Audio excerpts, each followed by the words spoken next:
চাচির মুখ থেকে কথাটা শুনে বুকের ভেতরটা কেমন জানি করে উঠল। আচ্ছা, এই মেয়েকে কি আমাদের সঙ্গে আনা খুব দরকার ছিল? চাচি বিরক্ত গলায় বললেন। এক মুহূর্তে সব কিছু যেন থেমে গেল। আমি কিছু বলি না, শুধু চোখের কোণে জল জমে। তখন চাচা হেসে বলে, আচ্ছা, এই মেয়ে যদি আমাদের সাথে যায় তাহলে তো তোমারই ভালো, সেখানে গিয়ে তোমার কোনো কাজ করতেই হবে না। চাচি তখন আরও রেগে যান। রেগে গিয়ে বলেন, এই বাড়িতে আমার কথার তো কোনো দামই নাই, তোমরা যা খুশি তাই করো। চাচির কথাগুলো শুনে আর নিজেকে সামলাতে পারলাম না। মুখটা ঘুরিয়ে চোখের জল লুকানোর চেষ্টা করি, কিন্তু থামাতে পারিনি। কান্না ধরে রাখার চেষ্টা করেও ঝরে পড়ে গেল চোখের জল। তখন চাচি বলে, এই তো আবার শুরু হয়ে গেল সেই আগের ন্যাকামো। আজকে চাচা চাচির সঙ্গে যাচ্ছি তাদের গ্রামের একটা ফার্ম হাউসে ঘুরতে। আমি প্রথমে আসতে যাইনি, কিন্তু চাচা অনেক জোরাজোরি করায় আমি তাদের সাথে যাই। সামনের সিটে বসেছিল তন্ময় ভাইয়া, চাচা চাচির একমাত্র সন্তান। সে পিছনে ঘুরে বিরক্ত গলায় তার বাবা মাকে বলে, আচ্ছা তোমরা কি চুপ করবে? এখন আমরা একটা জায়গায় যাচ্ছি, এখনো কি তোমাদের চুপ করা হবে না? তন্ময় ভাইয়া বেশ বিরক্ত গলায় কথাটা বলল। এই বলে সে গাড়ি স্টার্ট দেয় এবং আমরা চলে যাই সেই ফার্ম হাউসের উদ্দেশ্যে। চাচার অফিসে ছুটি হওয়ায় তারা সিদ্ধান্ত নেয় এইবার গরমে সবাই মিলে গ্রামের তাদের সেই পুরনো ফার্ম হাউসে ঘুরতে যাবে। তারপরে যেইভাবে সেই কাজ। শুক্রবারে বিকালের দিন আমরা সবাই মিলে বের হয়ে গেলাম সেই ফার্ম হাউসের উদ্দেশ্যে। কিন্তু আমার মনটা তখনও রয়ে গেছে চাচির সেই কথাগুলোর কাছে। আমি তখনও বুঝতে পারিনি যে আমার সাথে এতটা খারাপ কিছু হতে চলেছে, যেটা আমাকে সারা জীবন কাঁদাবে। আসসালামু আলাইকুম, আমার নাম মেঘলা। জন্মের পরপরই বাবা মাকে হারিয়েছি। চাচা চাচির কাছে ঠাঁই হয়েছিল আমার, কিন্তু ঠাঁই মানেই আশ্রয় না। তারা কখনো আমাকে তাদের পরিবারের সদস্যই ভাবেনি। তারা সবসময় আমাকে ভেবে গেছে তাদের কাজের মেয়ে। প্রতিদিন ভোর হতে না হতেই আমাকে ঘুম থেকে তোলা হয় বাড়ির সব কাজ করানোর জন্য। রান্না বাড়া করা, কাপড় ধোয়া, বাসন মাজা সবই আমার দায়িত্বেই ছিল। ভুল করলেই বকা, কখনো কখনো মারও। ফার্ম হাউসটা ছিল শহর থেকে অনেক দূরে, গাছগাছালিতে ঘেরা, একেবারে নির্জন। বেশ পুরনো হলেও রাজকীয়ভাবে সাজানো ছিল। আমাকে ওরা এক টুকরো ছোট ঘরে জায়গা দেয়। সেখানে একটা পুরনো খাট, একটা ভাঙা আলমারি আর একটা জানালা ছাড়া আর কিছুই ছিল না। প্রথম দিন থেকেই আমাকে প্রায় ঘরবন্দি করে রাখা হলো। আমার চাচাতো ভাই তন্ময় বয়সে একটু বড়, মাঝে মাঝে দরজার বাইরে এসে বলতো, তুই তো কয়েদি। আমি চুপ করে থাকতাম, চোখ দুটো জলে ভরে থাকতো। দ্বিতীয় দিন রাত, সবাই খেয়ে দিয়ে ঘুমিয়ে পড়েছে। রাত প্রায় 2টা বাজে। হঠাৎ আমার ঘুম ভাঙে। তৃষ্ণায় গলায় শুকিয়ে কাঠ। ঘরের এক কোণে রাখা বোতলে হাত বাড়িয়ে দেখি এক ফোঁটা পানিও নেই। এত রাত্রে চাচা চাচিকে ডাকলে তারা হয়তো বিরক্ত বোধ করবে, কিংবা চাচির তো যেই রাগ, হয়তো রেগে যাবে। তাই সাহস করে চুপি চুপি দরজা খুলে রান্নাঘরের দিকে হাঁটতে থাকলাম। ঘরটা একদম নিস্তব্ধ, বাইরে শুধু ঝিঝি পোকার আওয়াজ। রান্নাঘরের দিকে যেতে যেতে হঠাৎ ঠান্ডা বাতাসের একটা ঝাপটা লাগে। রান্নাঘরে ঢুকে আলোটা জ্বালানোর আগেই আমার চোখ পড়ে একটা ছেলে দাঁড়িয়ে আছে। লম্বা, গায়ের রং হালকা, চোখে এক অদ্ভুত মায়া। আমি ভয় পেয়ে পেছনে যেতে যাই, তখনই ছেলেটা মুচকি হাসে। ভয় পেও না, তুমি পিপাসায় ছিলে তাই না? সে এগিয়ে আসে, হাতে এক বোতল পানি। সে আমাকে বলে, এই নাও ঠান্ডা পানি, তোমার জন্য রেখে দিয়েছিলাম। আমি হতবাক হয়ে বোতলটা নেই, কিন্তু মনে মনে একটা প্রশ্ন ঘোরে, আমার যে পানির পিপাসা লেগেছে এই ছেলেটা জানলো কিভাবে? তখন আমি ভয় না পেয়ে তাকে আমি জিজ্ঞাসা করলাম, তুমি কে, এখানে কি করো? ছেলেটা কোনো কথাই বলে না। আলো আধারে দাঁড়িয়ে থাকা ছেলেটার মুখটা যেন ঝাপসা, কিন্তু তার চোখ দুটো, না, এমন চোখ আমি কোনোদিনই দেখিনি। চোখে গভীর বিষাদ, কিন্তু সেই ছেলেটা বিষাদের মাঝেও এক ধরনের অদ্ভুত প্রশান্তি। মনে হচ্ছিল এই চোখ দুটো বুঝি কোনো হারিয়ে যাওয়ার সময়ের সাক্ষী। কিন্তু এত কিছুর পরও ছেলেটা কোনো উত্তর দেয় না। সে হালকা হাসে, একটু ভয়ভীতি নেই সে হাসিতে, বরং একরাশ শান্তি। তারপর আমি আস্তে আস্তে ঘুরে দাঁড়াই। তারপর ছেলেটা সেখান থেকে চলে যায়। কিছুক্ষণ আমি ছেলেটার যাওয়ার পথে তাকিয়েছিলাম। ছেলেটা যখন আমার আশেপাশে ছিল তখন আমি একটা সুন্দর মিষ্টি ঘ্রাণ অনুভব করলাম। এর আগে এত সুন্দর ঘ্রাণ যে আমি যে পেয়েছি এটা আমি মনে করতে পারছিলাম না। তবে ছেলেটা চলে যাওয়ার সময় তার চুল দুটো ঝুলে পড়েছিল কপালের দুপাশে। সেই চুল দুটো যেন মেঘলার মনে গেঁথে গেছে। এক মুহূর্তের জন্য রান্নাঘরের হালকা বাতাসে পর্দাটা দুলে ওঠে, আর সেই মুহূর্তেই ছেলেটা কোথায় যেন মিলে যায়। তারপরে আমি আর অত কিছু ভাবলাম না, নিজেকে শান্ত করতে করতে ধীরে ধীরে ঘরের দিকে ফিরে আসি। দরজাটা বন্ধ করে খাটে বসে পড়ি। বোতলের ঠান্ডা পানিটা এক চুমুক খেতেই বুঝতে পারি পানিটা অনেক ঠান্ডা। পানি এতটাই ঠান্ডা ছিল যে আমার সকল ক্লান্তি দূর হয়ে যায়, আমার পুরো শরীরটাই ঠান্ডা হয়ে যায়। রাতে বেশ ভালোই ঘুম হয়েছিল। ঘুম ভাঙে পরের দিন সকালে। আজ বেশ বেলা করে ঘুম থেকে উঠেছি, কারণ আজকে সকালে চাচির কোনো চেঁচামেচি নেই। আজকে সকালে তেমন কোনো কাজ করাই লাগেনি আমাকে, শুধু ঘুম থেকে উঠে নিজের বিছানাটা একটু গুছিয়ে রেখেছি।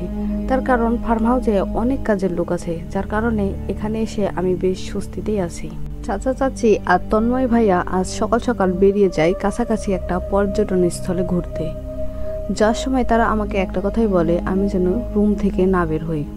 আমার মনটা বেশ খারাপ হয়ে গেল, কারণ একে তো তারা ঘুরতে যাচ্ছে আমাকে রেখে, তারপর আবার রুম থেকে বের হতে মানা করেছে। কিছুক্ষণ পর আমি আমার রুমে চলে আসি। রুমে আসার 2 মিনিট পর কাজের খালা এসে আমাকে সকালের নাস্তা দিয়ে যায়।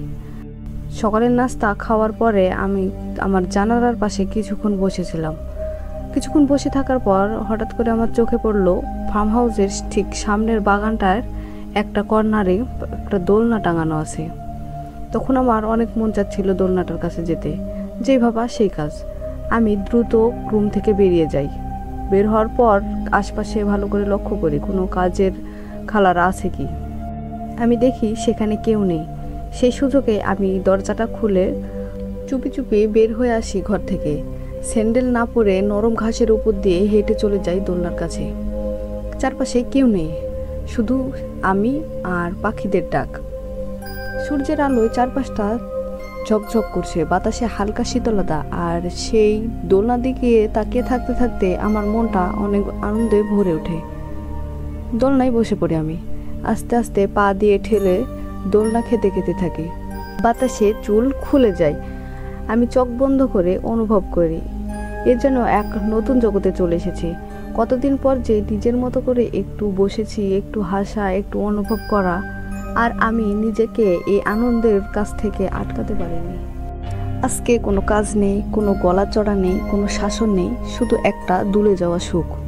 কিন্তু হঠাৎ দোলনাটা যেন তার মতো এগেছিল, সেটা থেমে যায়।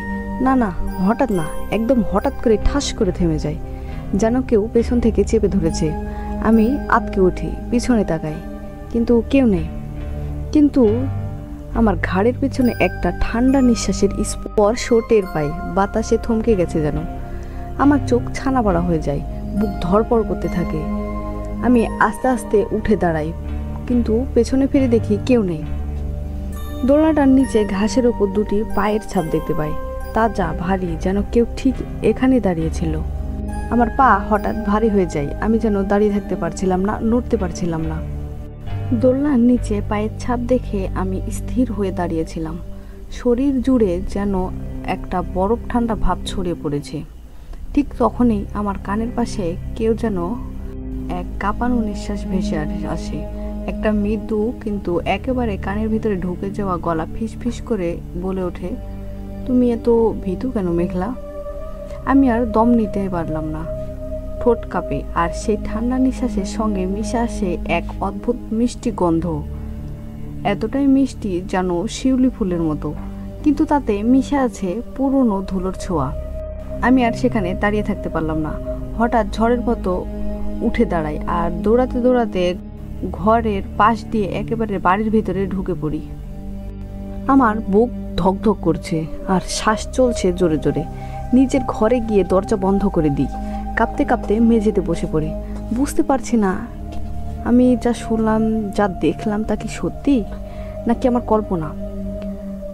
কিন্তু সেই কণ্ঠটা এত কাছ থেকে কেউ যেন সত্যি সত্যি আমার কানে কানে ফিসফিস করে বলল, সেটা কোনো স্বপ্নই হতে পারে না। একটু পর নিজেকে সাহস দিয়ে আমি সে বাড়ির একজন পুরনো কাজের লোককে ডেকে আনি।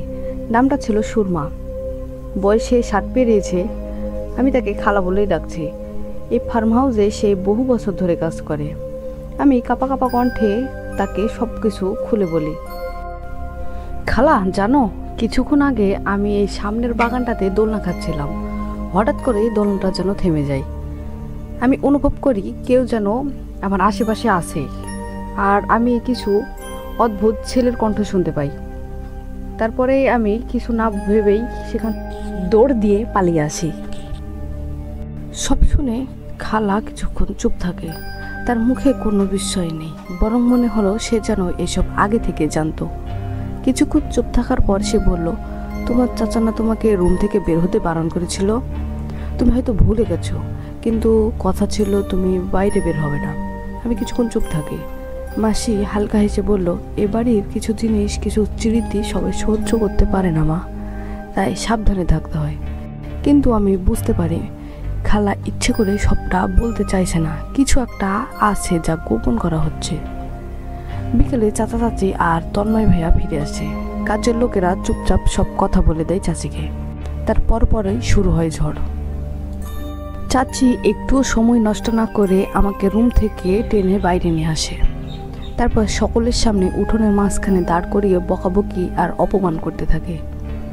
চাচি বলে, তোমার সাহস কত বড়, বারণ করা সত্ত্বেও বাইরে গিয়েছো? তুমি কি এখানে ফুর্তি করতে এসেছো নাকি? তোমার যদি কিছু হয় দোষ তো আমাদের ঘাড়েই পড়বে। চাচি শুধু কথাই নয়, একটা চড়ও মারে আমাকে। আমি খেয়াল করি পাশে তন্ময় ভাইয়া দাঁড়িয়েছিল, সে মুসকি মুসকি হাসছে, আর চাচা একটিবারও কিছু বলে না। আমার চোখ ভরে ওঠে জলে। আমি আর সেখানে দাঁড়িয়ে থাকতে পারলাম না, সে ছোট্ট ঘরে ফিরে আসি। কাঁদতে কাঁদতে বিছানায় বসে পড়ি, কিন্তু আমার ভেতরটা যেন ঝড়ে বয়ে যাচ্ছে। এত অপমান, এত কষ্ট। সন্ধ্যা গড়িয়ে রাত নামে। চাচি সবার খাবার পরিবেশন করে, আর শেষে একটা প্লেট আমার জন্য রেখে দেয়। কাজের খালা চুপচাপ আমার ঘরের দরজা খুলে খাবারটা রেখে যায়। কোনো কথা নাই, কোনো চোখের দিকে তাকানো নাই। শুধু খালার উপর আমার রাগ হচ্ছিল, কেন সে চাচিকে এ কথা বলতে গেল। আমি কিছুক্ষণ পর বিছানা থেকে উঠে ধীরে ধীরে খাওয়া শেষ করি। হাত মুখ ধুয়ে বিছানায় শুয়ে পড়ি, চোখ বন্ধ করে ফেলি, কিন্তু ঘুম আসে না। মনে মনে শুধু একটা কথায় ঘুরপাক খাচ্ছিল, আজ দুপুরে দোলনায় যা ঘটেছিল সেটা কি আমার কল্পনা নাকি সেটা সত্যি? তবে তার চেয়ে অদ্ভুত লাগছিল একটা বিষয়। রান্নাঘরে সেদিন পানির জন্য গিয়েছিলাম, একটা ছেলেকে দেখেছিলাম। সেই ছেলেটার গা থেকে ঠিক একই মিষ্টি গন্ধ এসেছিল, আর তার কণ্ঠ অসাধারণ, মোলায়েম, গভীর, ঠিক যেন পরিচিত কারোর মতো। আজকে দুপুরেও সেই একই কণ্ঠ যেন আমার কানে এসে ভাসলো। কেউ যেন আমাকে বলে উঠল, মেঘলা তুমি এত ভীতু কেন? সেই একই ঘ্রাণ, একই কণ্ঠ। মাথাটা কেমন জানি ঝিমঝিম করে উঠলো আমার। আমি উঠে বসি, জানালার পাশের চেয়ারটায় গিয়ে বসে পড়ি। বাতাসে পর্দা দুলছে আস্তে আস্তে। না না, এটা কি করে সম্ভব? যে ছেলেটা রান্নাঘরে দাঁড়িয়েছিল সে কি, আর দুপুরে যা ঘটেছিল সে কিভাবে একইভাবে মিলে যাচ্ছে? তাহলে সেই ছেলেটা কি আজকে আমাকে দুপুরবেলা ভয় দেখিয়েছে? তাছাড়া সে যদি আমাকে ভয়ও দেখায়, সে আমার নামটাই বা জানলো কীভাবে?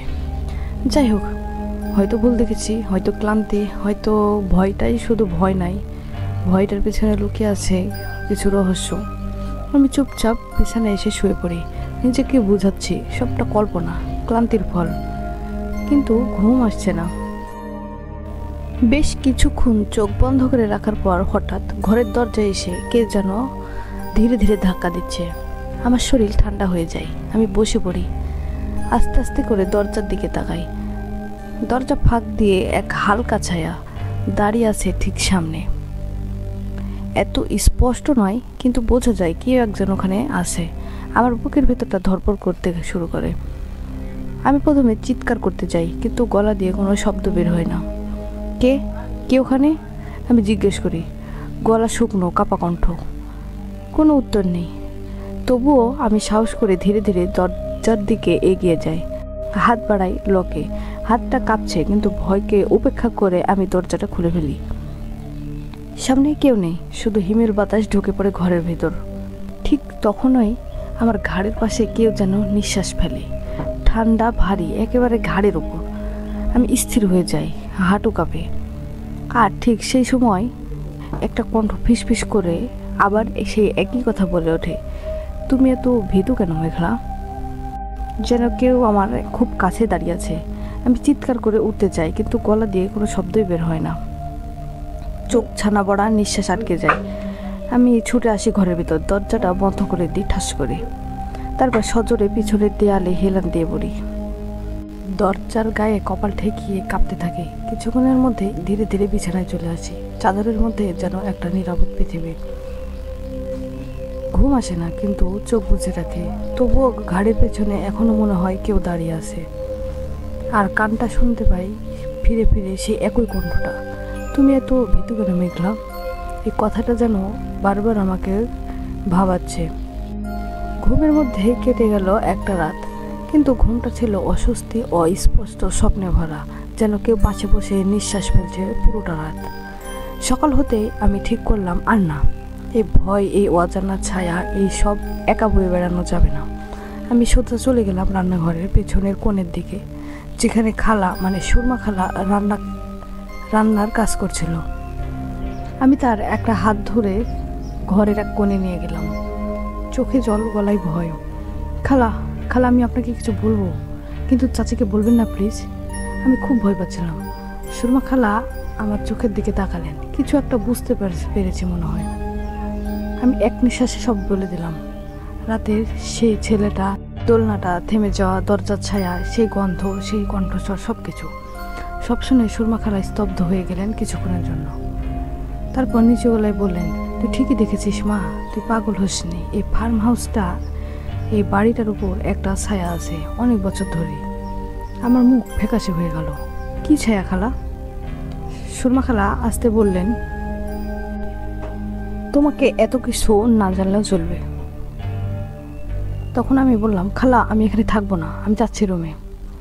আর খালা তখন বললে, আচ্ছা যাও, আমারও কাজ আছে, চুলার উপর রান্না চাপানো। আমি আর এক মুহূর্ত দাঁড়ালাম না, পেছনে না তাকিয়ে নিজের রুমে চলে এলাম। দরজা বন্ধ করে চুপচাপ বিছানায় বসে পড়লাম। চোখ বন্ধ করতেই আবার সেই গন্ধ, সেই কণ্ঠস্বর মনে পড়ে, তুমি এত ভীতু কেন মেঘলা? চুপচাপ বসে এই সব কথা ভাবছিলাম, আর ঠিক তখনই জানলায় কিছু একটা টোকা পড়ে। আমি প্রথমে অবাক হয়ে দাঁড়িয়ে যাই। সারা বাড়িতে অদ্ভুত নিস্তব্ধতা বিরাজ করছে, যেন কিছু একটা ঘটতে যাচ্ছে। আমি আস্তে আস্তে জানালার দিকে এগিয়ে যাই। ঠিক তখনই ঘটে যায় সেই অদ্ভুত ঘটনা। তো গাইস, গল্পটির পরবর্তী পার্ট পেতে আমাদের কাহিনী কন্যা চ্যানেলটি সাবস্ক্রাইব করে রাখুন। এতক্ষণ কণ্ঠে আমি হামিদা ছিলাম। আর অবশ্যই ভিডিওটি ভালো লাগলে একটা লাইক এবং একটা কমেন্ট এবং ভিডিওটি শেয়ার করতে ভুলবেন না। ধন্যবাদ।